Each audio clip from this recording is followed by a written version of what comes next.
Hi friends, welcome to my cooking YouTube channel. ಬನ್ನಿ ಇವತ್ತಿನ recipe ಏನಂತ ನೋಡೋಣ. ನಾನು ಇಲ್ಲಿ ಮ್ಯಾಂಗೋ ಮಿಲ್ಕ್ ಶೇಕನ್ನು ಮಾಡ್ತಾಯಿದ್ದೀನಿ. ಯಾವ ರೀತಿ ಮಾಡೋದು ಅಂತ ನೋಡ್ಕೊಳ್ಳೋಣ ಬನ್ನಿ ಫ್ರೆಂಡ್ಸ್. ಇಲ್ಲಿ ನಾನು ಮೊದಲಿಗೆ ಸ್ಟವ್ ಮೇಲೆ ಒಂದು ಪಾತ್ರೆಯನ್ನು ಇಟ್ಕೊಂಡಿದ್ದೀನಿ. ಅದಕ್ಕೆ ಒಂದು ಅರ್ಧ ಲೀಟ್ರಷ್ಟು ಹಾಲನ್ನು ಹಾಕ್ಕೊಳ್ತಾ ಇದ್ದೀನಿ. ನೋಡಿ, ಹಾಲನ್ನು ಹಾಕ್ಕೊಂಡು ಗ್ಯಾಸು ಮೀಡಿಯಮ್ ಫ್ಲೇಮ್ ಇಟ್ಕೊಂಡು ನಾವು ಇದೊಂದು 4ರಿಂದ 5 ನಿಮಿಷದವರೆಗೆ ಚೆನ್ನಾಗಿ ಕುದಿಸ್ಕೊಳ್ಬೇಕಾಗುತ್ತೆ. ನೋಡಿ, ಒಂದು 2 ಕುದಿ ಬರೋವರೆಗೂ ನಾವು ಚೆನ್ನಾಗಿ ಕುದಿಸ್ಕೊಳ್ಬೇಕು.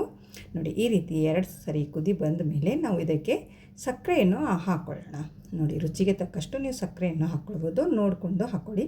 ಸಿಹಿ ಜಾಸ್ತಿ ಬೇಕು ಅಂದರೆ ಜಾಸ್ತಿ ಮಾಡ್ಕೊಳ್ಬೋದು, ಕಡಿಮೆ ಅಂದರೆ ಕಡಿಮೆ ಮಾಡ್ಕೊಳ್ಬೋದು. ನಾನಿಲ್ಲಿ ಅರ್ಧ ಬಟ್ಟಲು ಹಾಕ್ಕೊಂಡಿದ್ದೀನಿ. ಮತ್ತು ನಾನಿಲ್ಲಿ ಒಂದು 2 ಸ್ಪೂನಷ್ಟು ಕಸ್ಟರ್ಡ್ ಪೌಡರನ್ನು ಹಾಕ್ಕೊಂಡು ಹಾಲಿನಲ್ಲಿ ಈ ರೀತಿ ಮಿಕ್ಸ್ ಮಾಡಿಕೊಂಡು ಹಾಕ್ಕೊಳ್ತಾ ಇದ್ದೀನಿ. ನೋಡಿ, ಈ ಹಾಲಿಗೆ ಹಾಕ್ಕೊಳ್ಳೋಣ. ನೋಡಿ ಫ್ರೆಂಡ್ಸ್, ಈ ಕಸ್ಟರ್ಡ್ ಪೌಡರ್ ಹಾಕಿದ ಮೇಲೆ ಮತ್ತೆ ನಾವು ಒಂದು 2-3 ನಿಮಿಷ ಚೆನ್ನಾಗಿ ಕುದಿಸ್ಕೊಳ್ಬೇಕು. ಇದೊಂದು ಸ್ವಲ್ಪ ಹಾಲು ಗಟ್ಟಿ ಆಗುತ್ತೆ, ಒಂದು ಸ್ವಲ್ಪ ಗಾಢ ಆಗುತ್ತೆ, ಅಲ್ಲಿವರೆಗೂ ನಾವು ಚೆನ್ನಾಗಿ ಇದನ್ನು ಕುದಿಸ್ಕೊಳ್ಬೇಕಾಗುತ್ತೆ. ನೋಡಿ, ಒಂದು 2ರಿಂದ 3 ನಿಮಿಷ ಟೈಮ್ ತೊಗೊಳುತ್ತೆ. ನೋಡಿ ಫ್ರೆಂಡ್ಸ್, ಇವಾಗ ನೀವು ಒಂದು ಸ್ವಲ್ಪ ಗಟ್ಟಿಯಾಗಿದೆ. ನೋಡಿ, ಈಗ ಗ್ಯಾಸನ್ನು ಆಫ್ ಮಾಡಿಕೊಂಡು ನಾವು ಇದನ್ನು ಕೆಳಗಡೆ ಇಟ್ಕೊಳ್ಳೋಣ. ಇದು ಫುಲ್ ತಣ್ಣಗಾಗೋದಕ್ಕೆ ಬಿಟ್ಬಿಡಬೇಕು. ಮತ್ತೆ ಸ್ಟವ್ ಮೇಲೆ ಒಂದು ಪಾತ್ರೆನ ಇಟ್ಕೊಂಡು ಅದಕ್ಕೆ 1 ಗ್ಲಾಸ್ ನೀರನ್ನು ಹಾಕ್ಕೊಂಡಿದ್ದೀನಿ.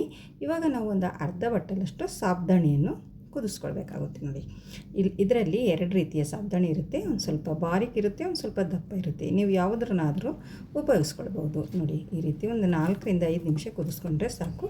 ಇದು ಚೆನ್ನಾಗಿ ಕುದ್ದು ಹೋಗುತ್ತೆ. ನೋಡಿ, ಇವಾಗ ಇದು ಕುದ್ದಿದೆ. ಇಲ್ಲಿ ನಾನು ಇದನ್ನು ಸೋದಿಸ್ಕೊತಾ ಇದ್ದೀನಿ. ಮತ್ತು ಮೇಲಿಂದ ಒಂದು ಸ್ವಲ್ಪ ತಣ್ಣೀರನ್ನು ಹಾಕ್ಕೊಂಡು ಈ ರೀತಿ ಮಾಡೋದರಿಂದ ಈ ಸಾಬ್ದಾಣಿ ಬಿಡಿ ಬಿಡಿಯಾಗಿ ಇರುತ್ತವೆ, ಒಂದೇ ತಲೆ ಅಂಟುಗಟ್ಟೋದಿಲ್ಲ.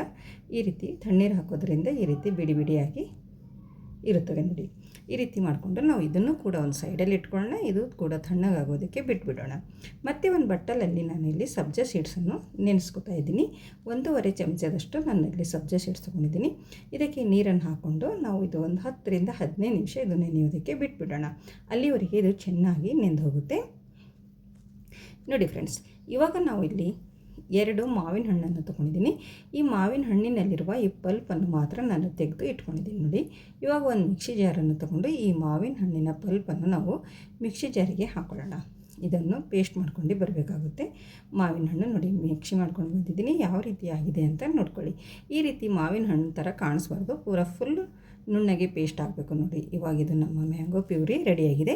ಇವಾಗ ಇದೊಂದು ಸೈಡಲ್ಲಿ ಇಟ್ಕೊಂಡು ಇಲ್ಲಿ ನಾವು ಕುದಿಸಿಟ್ಟಿಕೊಂಡಿರುವ ಹಾಲನ್ನು ಫುಲ್ ತಣ್ಣಗಾಗಿದೆ. ನೋಡಿ, ಇವಾಗ ಇದಕ್ಕೆ ನಾನು ಇಲ್ಲಿ ಮ್ಯಾಂಗೋ ಪ್ಯೂರಿಯನ್ನು ಹಾಕ್ಕೊಳ್ತಾ ಇದ್ದೀನಿ. ಮಿಕ್ಸಿ ಮಾಡಿಟ್ಟಿಕೊಂಡಿರುವ ಮ್ಯಾಂಗೋ ಪ್ಯೂರಿಯನ್ನು ಇದಕ್ಕೆ ಹಾಕೋತಾ ಇದ್ದೀನಿ. ನೋಡಿ, ನೀವು ಮಾವಿನ ಹಣ್ಣು ಉಷ್ಣ ಅನ್ನೋರು ನೀವು ಈ ರೀತಿ ಮ್ಯಾಂಗೋ ಮಿಲ್ಕ್ ಶೇಕ್ ಮಾಡ್ಕೊಂಡ್ರೆ ನಮ್ಮ ಉಷ್ಣ ಶಕ್ತಿಯನ್ನು ಕಡಿಮೆ ಮಾಡುತ್ತೆ. ನೋಡಿ, ನಮ್ಮ ದೇಹದಲ್ಲಿರುವ ಉಷ್ಣ ಶಕ್ತಿ ಕಡಿಮೆ ಮಾಡುತ್ತೆ.